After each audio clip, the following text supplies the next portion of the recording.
Hi students, this is Devamani, lecturer, Sir C.R. Reddy College for Women, Eluru. Subject Business Law for second BCom, Vocational and General, 4th semester. Topic Cyber Law or Information Technology Act. Samachara Sanketika Parignana Chattam. Information Technology Act 2000. The cyber crimes on internet have forced the legislation to carve out separate laws curbing the menace regarding the electronic transactions. ఇంటర్నెట్లో జరిగే cyber crimes రూపుమార్చడానికి లేదా తొలగించడానికి ఒక ప్రత్యేక చట్టాన్ని రూపొందించడం జరిగిందనమాట. So దాన్ని ఇన్ఫర్మేషన్ టెక్నాలజీ యాక్ట్ లేదా సమాచార సాంకేతిక పరిజ్ఞాన చట్టం అని అంటారు. Title of the Act. So this is called the Information Technology Act 2000. Extent of the Act. It shall extend to the whole of India, including Jammu and Kashmir. So ఈ యొక్క cyber law లేదా information Technology act అనేది ఇండియాలో ఉన్న అన్ని states కూడా implement చేస్తున్నారు. So including the Jammu and Kashmir. Okay, అంటే ఈ యొక్క యాక్ట్ అనేది ఇండియాలో ఉన్న అన్ని స్టేట్స్ ఏవైతే ఉన్నాయో అన్ని స్టేట్స్ యొక్క యాక్ట్ని ఇంప్లిమెంట్ చేయడం జరుగుతుంది. Commencement of the act. The act came in to force on 17th October 2000. So ఈ యాక్ట్ అనేది ఎప్పటి నుంచి స్టార్ట్ చేశారు అంటే ఎప్పుడు ఇంప్లిమెంట్ చేశారు అంటే 2017th October నుంచి స్టార్ట్ చేయడం జరిగింది. So the information Technology Act 2000 is divided into 13 chapters, 94 sections and 5 schedules. So ఇక్కడ ఐటీ యాక్ట్ అనేది 13 చాప్టర్స్ కింద డివైడ్ చేశారు, అలాగే 94 సెక్షన్స్ అండ్ 5 షెడ్యూల్స్ కింద డివైడ్ చేశారు అనమాట. సో ఆ చాప్టర్స్ ఏంటో చూద్దాం one by one. Chapter 1 scope and definition of the IT act. So IT act గురించి పరిధి ఎంతవరకు ఉంది, ఐటీ యాక్ట్ పరిధి ఎంతవరకు ఉంది అంటే ఐటీ యాక్ట్ అంటే ఏంటి అనేది మనం చాప్టర్ 1లో తెలుసుకుంటాం. Chapter 2 digital signature. Chapter 3 electronic governance, electronic పాలన అంటారు. Chapter 4 digital signature certification. Chapter 5 Cyber Regulation Tribunal. Chapter 6 Electronic Records. Chapter 7 Adjudications. Chapter 8 Penalties. Chapter 9 Duties of Controller of Certifying Authority. Chapter 10 Duties of Certifying Authorities. Chapter 11 Duties of the Subscribers. Chapter 12 Powers of the Central Government to make rules. Chapter 13 Issues not covered in Information Technology Act 2000.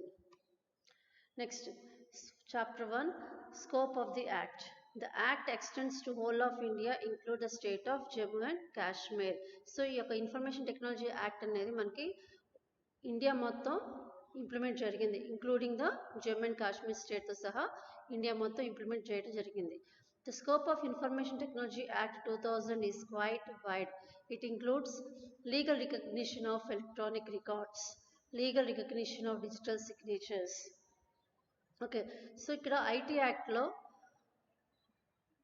ఏమేమి include చేశారు అంటే electronic records యొక్క గుర్తింపు అంటే చట్టపరమైన గుర్తింపు చేయటం, అలాగే డిజిటల్ సిగ్నేచర్స్ ఏవైతే ఉన్నాయో సబ్స్క్రైబర్స్ ఎవరైతే ఉన్నాయో డిజిటల్ సిగ్నేచర్స్ ఎవరైతే ఉన్నాయో వాళ్ళ యొక్క సిగ్నేచర్ చట్టపరమైన గుర్తింపు ఇస్తారు.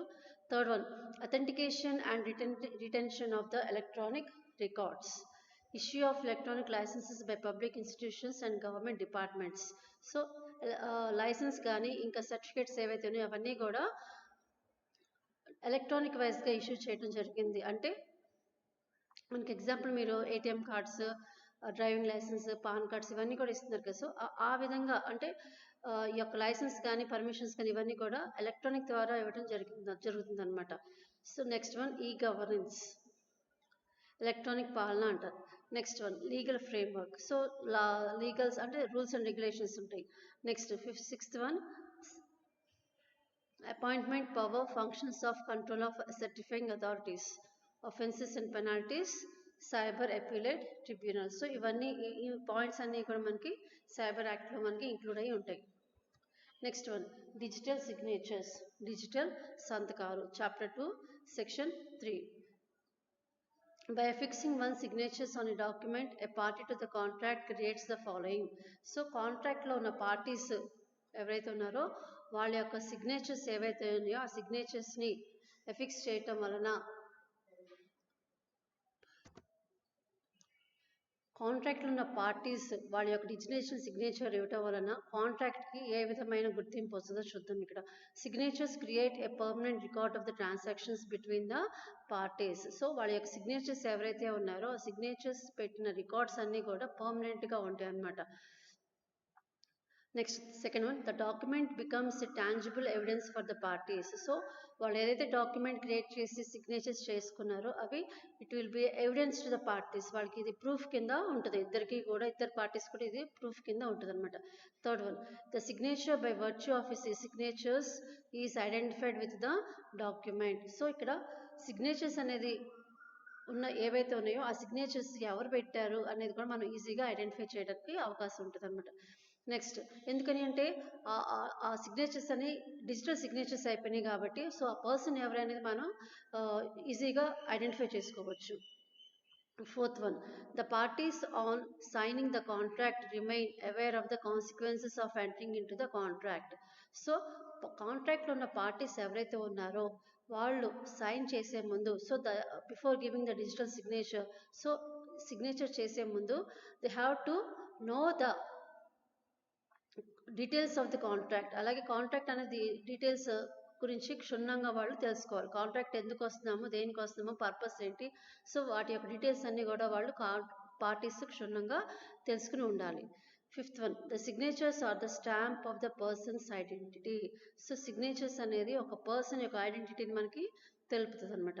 Next sixth one, the signatures imply approval or free consent of the party to the terms and conditions of the contract.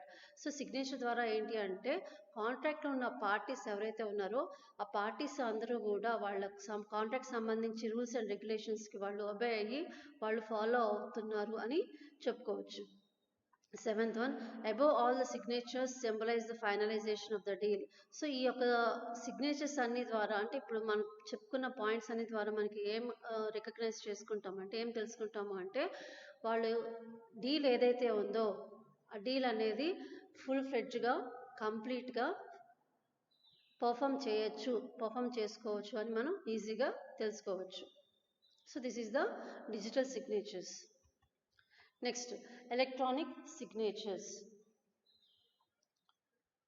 Under Section 3A of IT Amendment Act 2000, Section 3 of the 11 Act 2000, Section 3 of the IT Act 2000 recognize the legal validity of the digital signatures, and Section 3A of IT Act 2000 recognized the legal validity of both digital signatures and electronic signatures for authenticating electronic records in e-commerce or electronic transactions. అంటే so మనకి digital signature అన్న electronic signature అన్న మనకి difference ఎలా వస్తుంది అంటే so section 3 of the IT act 2000 అలాగే section 3A of IT act 2000 ఈ యొక్క సెక్షన్స్ ద్వారా డిజిటల్ సిగ్నేచర్స్ కానీ ఎలక్ట్రానిక్ సిగ్నేచర్స్ కానీ ఏవైతే ఉన్నాయో వాటికి లీగల్ వ్యాలిడిటీ వస్తుంది, అంటే చట్టపరమైన గుర్తింపు అనేది వస్తుంది అనమాట. అంటే వీళ్ళు ఏదైతే సిగ్నేచర్స్ చేశారో అంటే డిజిటల్ సిగ్నేచర్స్ చేశారో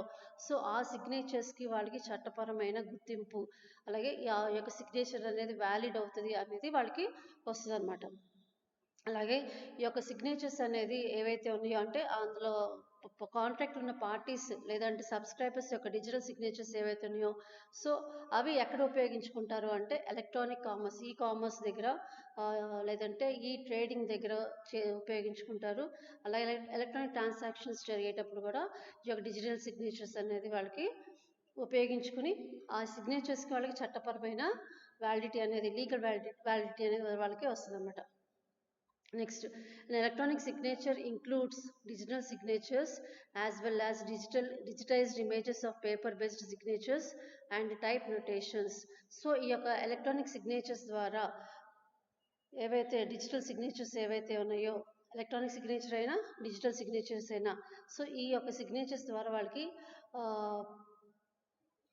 digitised images of the paper based signatures అంటే సో పేపర్ బేస్డ్ సిగ్నేచర్స్ మీద వీళ్ళకి సింబల్ అనేది వస్తుంది అనమాట. అంటే వాళ్ళకి ఈ యొక్క సిగ్నేచర్ అనేది